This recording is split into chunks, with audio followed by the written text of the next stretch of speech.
Hi friends! చాలా రోజుల తర్వాత ఒక ఫంక్షన్‌కి అటెండ్ అవుతున్నాము. అది కూడా నాకు ఇష్టమైన ఫంక్షను. ఇష్టమైన ఫంక్షన్ అంటే ఏంటంటే మ్యారేజ్ అనమాట. నాకు ఎవరిదైనా మ్యారేజ్ అంటే చాలా ఇష్టము. అసలు మ్యారేజ్ అంటేనే ఇష్టము. ఆ వైబ్స్ భలే ఉంటాయి.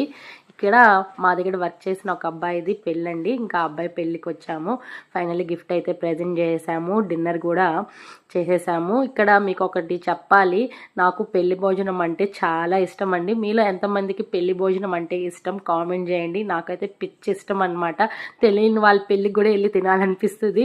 కానీ ఇప్పుడు వెళ్తే బాగోదనేసి అని వెళ్ళము. ఎవరన్నా చూస్తే నవ్వుకుంటారు అని. అట్లా పెళ్లి భోజనం అంటే నాకు చాలా ఇష్టం అనమాట. మీలో ఎంతమందికి ఇష్టమో కామెంట్ చేయండి. భోజనంతో పాటు కిల్లీ కూడా ఇస్తారు కదండి, అవైతే ఇంకా ఇష్టం అనమాట. ఎన్ని ఎత్తుకుంటానో మోహనాకు తెలియకుండా అన్నీ ఎత్తుకొని కర్చీప్లో పెట్టుకుంటాను. మోహన చూసినప్పుడంతా తిడుతూనే ఉంటాడు, ఏం పనులు ఇవ్వని. ఇలా సరదాగా పెళ్ళిలో మీరు ఏమైనా చేస్తుంటే నాకు